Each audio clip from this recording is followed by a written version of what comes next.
오늘 읽은 본문은 요한계시록인데 요한계시록은 좀 특별한 책으로 성도들이 많이 생각하고 또 요한계시록 이야기를 나오면 좀 겁나기도 하고 또 어렵다고 생각하고 그런 것이 사실입니다. 그런데 과연 요한계시록이 어려운 책인가 혹은 감추어진 책인가 하는 것은 우리가 충분히 한번 공부하고 생각해 볼 필요가 있습니다. 요한계시록의 모든 내용이 그 의미가 무엇인지 밝혀진 것은 그렇게 오래되지 않습니다. 그것은 이 계시의 책이 가리키는 바 시대가 있기 때문에 그렇습니다. 지금은 예수님이 오신 지 2000년이 지났는데 수많은 신학자들이 요한계시록을 연구하고 또 살펴서 또 경건한 믿음의 선배들이 연구한 것을 또 이어받아서 지금은 요한계시록의 대부분의 내용이 다 무슨 의미인지 거의 밝혀졌다고 볼 수가 있습니다. 다시 말하면 요한계시록은 더 이상 닫혀진 책이 아니고 열려있는 책이라고 할 수가 있습니다. 그것은 1절에 있는 예수 그리스도의 계시라 하는 말에서도 분명히 나온다고 우리가 생각하게 됩니다. 왜냐하면 계시라고 하는 것은 감추어져 있는 것을 드러낸 것을 계시라고 하기 때문입니다. 그래서 더 이상 요한계시록은 감추어진 책이 아니라 펼쳐져 있는 책이라고 볼 수 있습니다. 예수님께서는 이 계시록의 내용이 자기 백성들에게 잘 알려지기를 원하시는 것이지 또 감추어지기를 바라는 것도 아닙니다. 만약 하나님께서 자기를 감춘다면 하나님을 찾을 수 있는 인생이 아무도 없을 것입니다. 그래서 하나님은 자기를 우리에게 계시하는 분이라, 자기가 어떤 분인지 하나님이 하고자 하는 것이 무엇인지를 알려주기를 원하시고 알려주는 분인 것을 알 수 있습니다. 그래서 여호와께서는 그 종 선지자들에게 자신이 하고자 하는 바를 알리지 않고는 행하시는 법이 없다, 그렇게 선지자는 단언적으로 말하고 있습니다. 하나님이 우리 몰래 무슨 어떤 일을 하려고 하지 않습니다. 특별히 관계자 전원에게, 다시 말하면 우리와 관련되어 있는 모든 사람들에게 하나님께서는 이 계시의 말씀을 알려주기를 원하는 것입니다. 한 걸음 더 나가서 이 계시는 두려운 것인가 겁나는 것인가? 아닙니다. 성경의 계시는 복된 것이라고 성경은 분명히 선포하고 있습니다. 그래서 복음이라, 복된 소식이라고 말할 뿐 아니라 오늘 본문에도 이 계시의 말씀을 읽는 자와 듣는 자들과 그 가운데 기록한 것을 지키는 자들이 복이 있다, 그렇게 되어 있어요. 읽는 자도 복이 있고 듣는 자도 복이 있다. 왜 읽는 자와 듣는 자가 있느냐 하면 요즘은 성경책이 흔하고 많지만 이 성경이 기록될 때만 해도 책이란 것이 굉장히 귀했습니다. 그래서 한 회당에, 한 교회에 성경책이 한 권 있을 정도입니다. 그래서 그 성경책을 낭독하는 사람이 있습니다. 그리고 그 낭독한 내용을 듣는 회중들이 있습니다. 그래서 누가 앞에 성경책 읽으면 우리 다 귀를 기울여서 무슨 말씀인가 듣는 것입니다. 그래서 읽는 자와 듣는 자라, 그렇게 되어 있습니다. 그리고 그 들은 내용을 설명해 주는 사람이 있고 또 그 말씀대로 순종하는 자가 복이 있다. 어쨌든 예수님께서는 분명히 이 계시의 말씀을 읽는 자와 듣는 자와 지키는 자가 복이 있다, 그렇게 말씀했습니다. 우리는 종말의 이야기라고 하고 계시록 이야기를 하면 아유 두렵다, 우리가 그 좀 알면 좋지만 알려고 하니까 괜히 좀 걱정이 된다, 무섭다, 그런 생각을 가지는데 예수님께서는 이 계시의 말씀이 복된 것이라고 분명히 선포하는 것을 기억할 필요가 있습니다. 한 걸음 더 나가서 이 계시는 누구의 계시입니까? 예수 그리스도의 계시라고 되어 있어요. 이것도 굉장히 중요한 부분입니다. 어떤 이단들에게 가면은 마치 그 이단의 교주가 자기 혼자서 이 계시의 말씀을 알고 깨닫고 있는 것처럼 말하고 있습니다. 그것은 아주 잘못된 것입니다. 계시의 완성은 누굽니까? 예수님이십니다. 그러므로 우리가 하나님께서 마지막 때에 일어날 일이든지 혹은 오늘의 구원에 관한 일이든지 하나님의 어떤 비밀이라도 제대로 알려면 예수님을 통해서 알 수 있습니다. 어떻게 예수님을 통해서 알 수 있습니까? 예수 그리스도를 영접하고 믿는 것입니다. 예수님의 영을 우리가 그 마음속에 모시는 것입니다. 예수의 영을 성령이라고 하죠. 누구든지 예수를 믿고 성령을 받으면 우리 속에 계신 그 예수의 영이 우리가 듣고 읽고 배우는 그 말씀을 가르쳐주고 깨닫게 하시는 것입니다. 그러므로 요한계시록을 읽는 가장 좋은 방법은 무엇입니까? 여러분 속에 계시는 예수의 영에게, 예수님에게 하나님 말씀을 내가 읽고 깨닫기를 소원하오니 하나님 가르쳐 주십시오, 그렇게 말하는 것입니다. 그러므로 이번 기회에 여러분 성경 통독 교회에서 하고 있는데 성경 읽으시면서 어떤 본문이든지 그 앞에 무릎 꿇고 하나님, 예수님께서 이 계시의 완성이신데 예수님께서 이 말씀이 무슨 뜻인지를 내게 분명히 가르쳐 주십시오, 그런 마음으로 나갈 때 하나님께서 우리에게 필요한 말씀을 가르치는 것을 믿으시기 바랍니다. 그래도 잘 모르는 건 어떡할까요? 우리가 모든 하나님 말씀을 다 깨달을 수 없을지 모릅니다. 잘 모르는 부분이 있을 수 있어요. 그때 우리의 마음에는 잘 모르는 것 때문에 전혀 염려할 필요가 없습니다. 왜요? 계시하는 분이 우리에게 필요한 것을 다 알려주기 때문에 그렇습니다.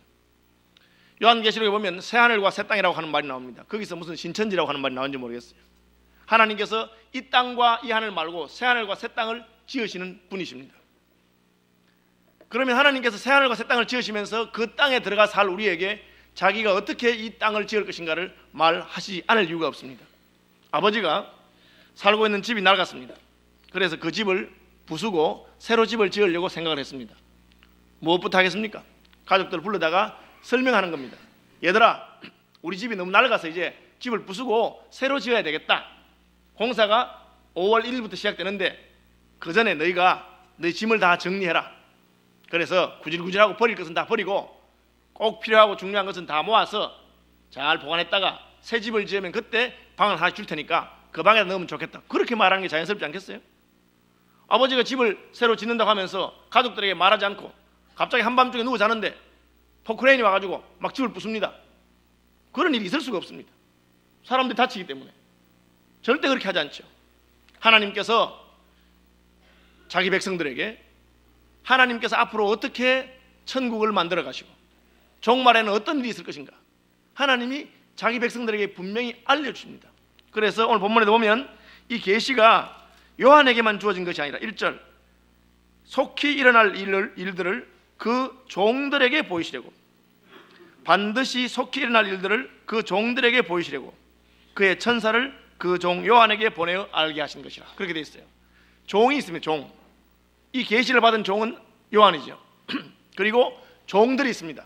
이 종들이라고 하는 말은 우리 전부를 말하는 것입니다. 하나님이 요한에게 계시를 보여주었지만 요한이 받은 이 계시는 요한 혼자만을 위한 것이 아니고 모든 그리스도의 종들, 모든 하나님의 백성들에 대한 것이죠. 11절 이로써 내가 보는 것을 두루마리에 써서 에베소, 스무나, 버가모, 두아디라, 사데, 빌라델비아, 라오디게아 등 7교회에 보내라. 이것도 마찬가지입니다. 요한이 계시와 환상을 보았는데 이 계시와 환상을 기록하는 것이 쉬운 시대가 아닙니다. 그때는 오늘처럼 종이나 필기도구가 흔한 시대가 아니고 양의 가죽을 벗겨서 잘 다듬어서 양 가죽에다가 편지를 쓰고 글씨를 쓰던 시대입니다. 요한은 반모라고 하는 섬에 귀양가 있습니다. 그러니까 그 섬에서는 양가죽 종이를 구하기도 힘들고 쓰는 것도 쉬운 일이 아닙니다.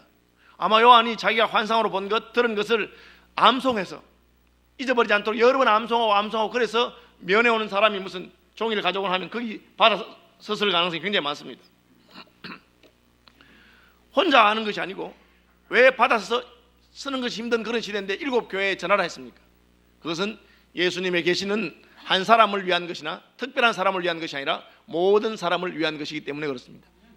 저는 목사가 된 지 이제 26년, 27년쯤 됐습니다. 목사가 되면서 수많은 설교를 하고 수많은 성경 말씀을 묵상하고 깨닫고 기록한 것이 많이 있습니다. 뭐 책으로 말하면 뭐 수십 권 한꺼번에 낼 수 있는 분량입니다. 그런데 후배들 가운데 저희 찾아와서 목사님, 저는 설교 준비가 참 잘 안 되고 성경 해석이 참 어려워요. 어떻게 하면 좋을지 모르겠어요. 부탁하면 제가 그동안 모아놓은 거 다 줍니다. 옛날에는 복사해서 주는 게 힘들었지만 요즘은 그냥 컴퓨터 파일로 주면 되기 때문에 UBS 하나 가지면 다 가져가요.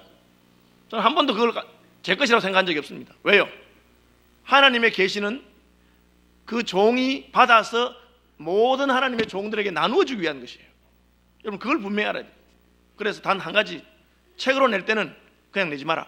그럼 내가 깨달은 것이고 내가 한 것이니까. 내가 언젠간 책을 낼 때가 있는데 그럼 네가 먼저 내버리면 어떻게 하겠냐. 쓰는 것은 얼마든지 써라.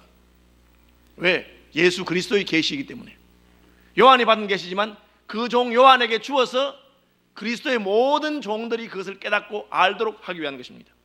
이 부분을 분명히 해야 됩니다.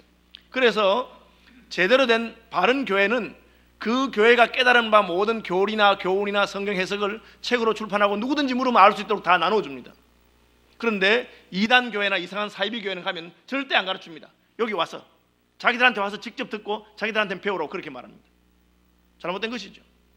예수 그리스도에 계시는 모든 그리스도의 백성들을 위한 것이기 때문에 그것을 항상 공개하고 공개하는 데 있어서 부끄러움이 없어야 됩니다. 저는 제 설교 온 걸 공개하는데 부끄러움이 전혀 없습니다. 누구든지 보고 내가 잘못 깨달은 것 있으면 지적하면 내가 고치길 바라고 그렇게 하는 것이죠. 예수 그리스도의 계시입니다. 계시라고 하는 것은 감추어진 것을 드러냈다는 것이죠. 종말에 관한 일도 마찬가지입니다. 어떤 기도원의 원장 혼자서 특별한 계시를 받아가지고 자기 혼자 알고 있다든지, 자기 그룹의 교회에 와야만 마지막 때에 어떤 일을 깨닫는다든지, 그런 것은 잘못된 것입니다. 만일 그가 깨달은 바가 있다면 모든 하나님의 교회를 위해서, 지금 제가 기도하고 말씀 보는 중에 마지막 때에 이런 일이 일어날 것을 깨달았는데 다들 아시고 준비하시기 바랍니다. 그렇게 하는 것이 정직하고 정당하고 바른 것이죠. 예수 그리스도의 계시가 우리에게 주어진 것을 감사하고 기쁨으로 받으시기를 바랍니다. 여러분 할 수 있어요. 근데 목사님 제가 잘 모르겠습니다. 계시록 읽어봐도 모르겠고 들어도 모르겠습니다. 염려할 필요가 없어요. 잘 몰라도 관계없습니다. 왜? 누가 답답하십니까? 주님이 답답하시죠. 내가 집을 새로 뜯고 지으려 하는데 그렇게 설명했는데 나이 많은 할머니가, 우리 어머니가 내 말을 못 알아들어. 내일 집 부순다고 했는데 그냥 누워 계시는 거 집에. 다른 사람들은 보따리 다 샀어요. 근데 어머니는 그냥 계십니다. 어떻게 하겠습니까? 내가 3번이나 말했는데 못 알아들었으니까 그냥 뭐 알아들었든지 말든지 집 부수자. 그렇게 하는 아들이 아무도 없습니다. 어떻게 하겠습니까? 아이고 어머니, 내가 그렇게 말씀했는데도 아직 그냥 계세요. 엎고 나옵니다. 그리고 그냥 내가 대충 알아서 짐 챙겨서 나옵니다. 왜? 못 알아들어도 내 사랑하는 가족이기 때문에 책임지는 것입니다. 그것이 예수 그리스도의 계시입니다. 저와 여러분이 누굽니까? 예수 그리스도의 가족인 것입니다. 예수 그리스도 우리 신랑이 되시고 우리의 구주가 되신 것입니다. 하나님 우리 아버지십니다. 종말에 어떤 일이 날 것인가 우리가 알면 좋습니다. 잘 깨닫고 듣고 준비하면 좋습니다. 모르면 몰라도 괜찮습니다. 우리가 확실히 붙들어야 될 것은 주님이 나의 주님이시며 예수님 나의 신랑이시며 하나님 내 아버지라는 사실을 확실히 붙드시기를 바랍니다. 어떤 여인이 사랑하는 남자와 결혼했는데 그 남자가 재벌 그룹의 회장님입니다. 그러면 그 회장 부인 됐으니까 도대체 우리 남편이 가지고 있는 회사가 몇 개나 되는지 어떻게 돌아가는지 알면 좋겠죠. 선천적으로 그런데 전혀 관심이 없는 사람이 있을 수 있습니다. 다 알아야 됩니까? 몰라도 괜찮습니다. 알아야 되는 건 무엇입니까? 저 사람이 내 신랑이라는 사실, 저분이 바로 내 사랑하는 남자라는 사실, 그것만 붙들고 있으면 됩니다. 왜? 남편이 알아서 다 책임져 줍니다. 그런 줄 모르고 결혼했겠습니까? 우리 집 사람은 사업에 대해서는 전혀 몰라도 너무 사랑스럽고 내가 사랑하니까 내 아내가 된 것이죠. 하나님이 우리를 왜 구원하셨습니까? 사랑하기 때문에 구원하신 것입니다. 하나님이 세상을 이처럼 사랑하사 우리를 자기 아내로 삼으시고 자기 가족으로 삼으셨는데 종말의 일에 대해서 뭘 좀 모른다고 그 때문에 너는 버림받고 하나님께서 집을 무너뜨리는 시기에 너는 그냥 불구덩이에 있어라. 절대 그렇지 않습니다. 미혹하는 자들이 우리에게 두려움을 주는 것입니다. 그래서 요한계시록에는 두려워하는 자들이 천국에 들어가지 못할 것이라고, 우상을 섬기는 자들과 두려워하는 자들이 들어가지 못한다 그렇게 되어 있어요. 우리는 두려워할 것이 없습니다. 왜? 이 계시의 주인이 바로 예수님이기 때문에 그렇습니다. 예수 그리스도의 계시가 요한계시록의 계시입니다. 마지막 때 이 모든 일을 이끌어 나가신 분이 예수님이고 예수님께서 가르쳐 줄 것을 확실히 믿으시기 바랍니다. 주님 가르쳐 줄 것입니다. 두려워할 필요가 없다. 마땅히 피할 길을 주시고 마땅히 할 말을 가르쳐 주시고 그렇게 한다고 성경이 우리에게 분명히 선포하고 있는 것입니다. 언제 이 계시의 말씀을 주셨습니까? 요한이 복음을 전가하다가 잡혀서 밤모섬에 귀양가 있을 때 주었습니다. 제가 밤모섬에 가봤는데요, 터키하고 붙어 있어요. 거의 붙어 있어요. 터키에서 멀지 않습니다. 그런데 땅은 그리스 땅이라. 이건 이제 1, 2차 세계대전 하면서 터키가 2번 패전했기 때문에 다 뺏겨서 그래요. 조그마한 거의 무인도 같은 섬이었는데 지금은 예배당이 100개나 있습니다. 물론 그 예배당마다 다 교인들이 있는 예배당은 아니고 이제 요한이 계시록을 받은 섬이라 하니까 사람들이 기념 예배당을 짓고 싶어서 작은 기도실들이 많아서 그렇게 된 곳입니다. 요한이 유배 갔을 때는 아마 거의 무인도와 같은 참 황량한 그런 섬이었을 것입니다. 요한이 왜 거기 갔습니까? 오늘 본문에 보니까 나 요한은 예수의 환난과 나라와 참음에 동참하는 자라. 하나님의 말씀과 예수를 증언하였으므로 밤모라는 섬에 갔다. 복음을 전가하다 갔어요. 교회의 전성에 따르면 로마의 황제는 요한을 죽이고 싶었는데 죽질 않아요, 이 사람이. 그래서 펄펄 끓는 기름 솥에다가 잡아 넣었는데도 이 튀겨질 않아. 그래서 할 수 없이 요한을 반모라고 하는 섬에 귀양 보냈다. 그래서 교회와 격리시키고 세상 사람들을 격리시키고. 왜? 예수 믿는 사람은 전념성이 강해서 가는 데마다 다른 사람을 예수 믿도록 만드는 거예요. 왜? 내가 받은 은혜와 사랑이 있으니까 증가하지 않을 수가 없는 거예요. 그러니까 요한을 그냥 격리시켜 놓은 것입니다. 어떻겠습니까? 요한이 굉장히 쓸쓸하고 힘들었을 것입니다. 왜? 하나님의 백성에게 사랑하는 믿음의 형제 자매들과 만나지 못하도록 한 것처럼 힘들고 어려운 일이 없는 것입니다. 어떤 분들 있잖아요. 주일날 교회에 마치 자기가 와주는 것처럼 그렇게 말하는 분이 있어요. 자기가 막 와주는 것처럼. 그래 막 순장이 막 오라고 쪼르고 목사님들이 권면하고 하니까 자기가 와주는 게 뭐 와주는 것처럼 생각하는데 안 와보시기 바랍니다. 안 와보시기 바라요. 안 오면 어떤가? 자기가 너무 쓸쓸하고 그렇습니다. 왜? 형제가 연합하여 동거하는 것이 얼마나 귀하고 좋은지 모릅니다. 뭐 내가 예배해 주는 것처럼 생각하는 분이 있는데 예배하는 것이 얼마나 기쁘고 감사한 건지 몰라요. 그런데 그 요한이 자기가 목양하고 사랑하던 형제로부터 격리되어서 혼자 쓸쓸하게 있습니다. 어떤 일이 났습니까? 본문에 보니까 10절 주의 날에, 이 주의 날은 오늘 말할 주일날, 그죠? 유대인들은 원래 토요일날 안식일날 예배드렸습니다. 그런데 예수 믿고 나서 신약의 그리스도인들은 예수님이 죽었다가 부활하신 주의 날에 일요일에 예배를 드리게 됩니다. 주의 날에 혼자서 예배하려고 하고 있는데 하나님의 성령이 임했습니다. 그리고 예수 그리스도께서 오신 것입니다. 젊은 시절에 업으로서 그물질하던 요한에게 예수님이 찾아오셔서 나를 따라오는다. 내가 너희로 사람을 낳는 어부가 되게 하리라. 그날 이후로 요한이 예수님 따라다니면서 예수님 말씀대로 살고 예수님의 제자가 되었습니다. 예수님의 죽음도 경험하고 부활도 경험하고 성천하는 것을 보았습니다. 이제 주님 언제 올지 모르지만 주님 오시는 것을 기대하고 기념하면서 열심히 수고하고 있다가 딱 들어가지고 귀양 보내서 밤모섬에 놓은 것입니다. 주일날만 되면 얼마나 쓸쓸했겠습니까? 사랑하는 형제들과 함께 예배하고 싶었지 않겠어요? 여러분 앞으로 나이가 드시거나 몸이 불편하거나 아파서 주일날 예배할 수 없이 혼자 있게 되면 얼마나 힘들고 어려운지 모릅니다. 얼마나 교회가 사모가 되는지 모릅니다. 그런데 요한이 홀로 있는 그 시간에 주님께서 찾아오셨습니다. 주의 날에 내가 성령에 감동되어 내 뒤에서 나는 나팔 소리 같은 큰 음성을 들었다. 이 나팔 소리는 로마의 황제들이 나타날 때, 황제가 출동할 때 그 군인들이 앞서서 나팔을 부는 것입니다. 마치 우리가 사또 행차에 나팔을 부는 것 같습니다. 나팔 소리를 들을 때마다 요한의 가슴이 덜컹합니다. 왜? 로마의 황제는 그 군대를 동원해서 기독교를 박해하고 예수 믿는 사람들을 핍박했습니다. 그런데 그날도 주의 날에 예배하려고 하는데 나팔 소리가 들립니다. 탁 돌아보니까 황제의 군대가 아니라 예수 그리스도께서 계신 것입니다. 얼마나 요한에게 위로가 됐을지 모릅니다. 이것이 요한이 계시를 받는 장면입니다. 무엇을 말합니까? 외로운 날에, 혼자 된 날에, 세상이 너를 박해하고 힘드는 가운데도 나는 너와 함께 있다 하는 것을 보여주십니다. 여러분, 주님 여러분과 함께하는 것을 믿으시기 바랍니다. 볼지어다 세상 끝날까지 내가 너희와 항상 함께 있겠다고 약속하셨어요. 계시가 무엇입니까? 없는 것을 새로 만드는 것이 아니고 이미 있는 것인데 감추어져 있던 것을 드러내는 것이라 그랬어요.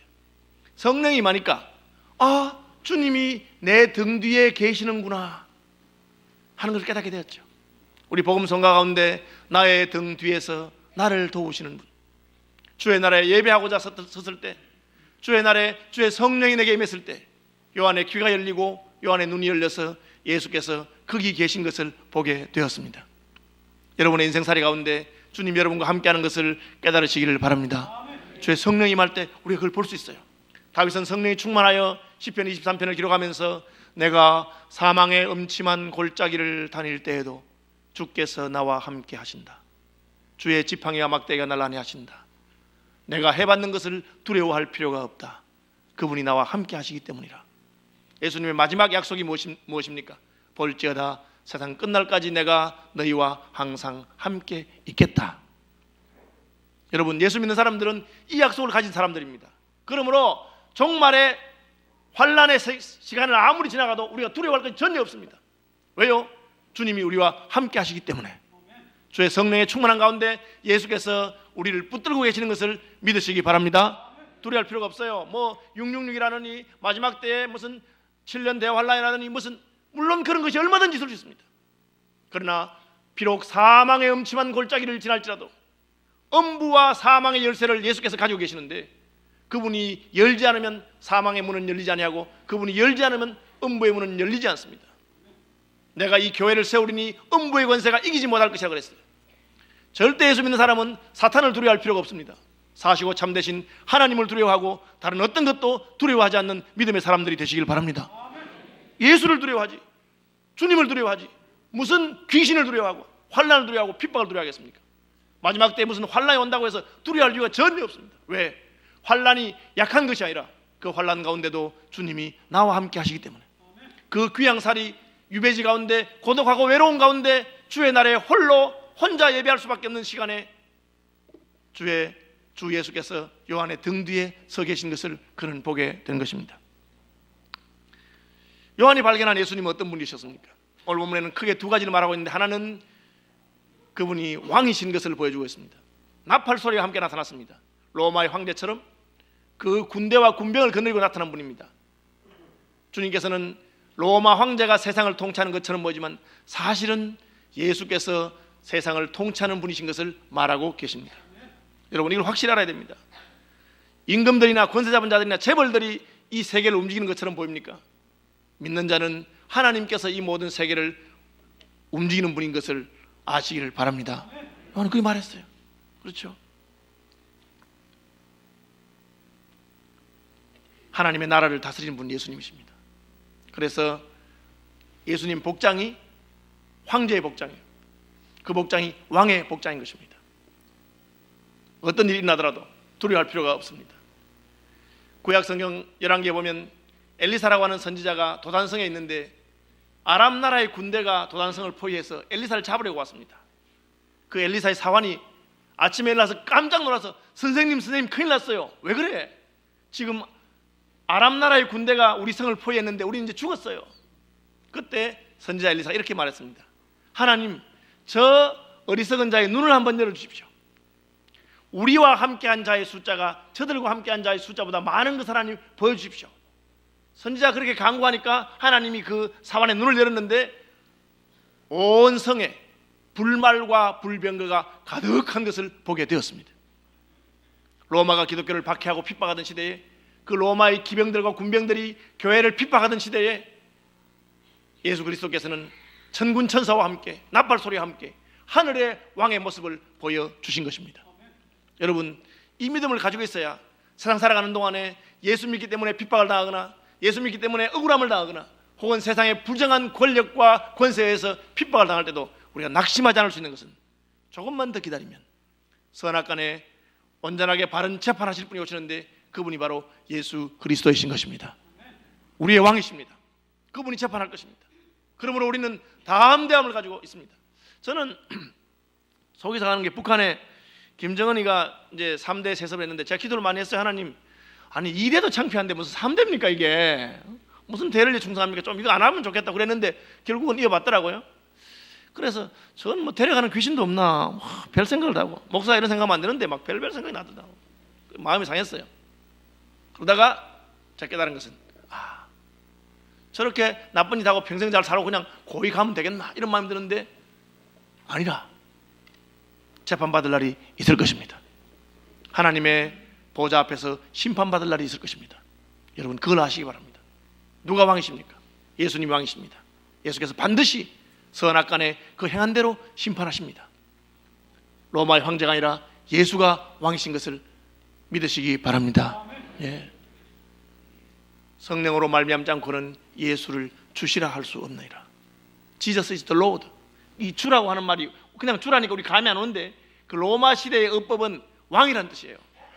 다시 말하면 Jesus is the King.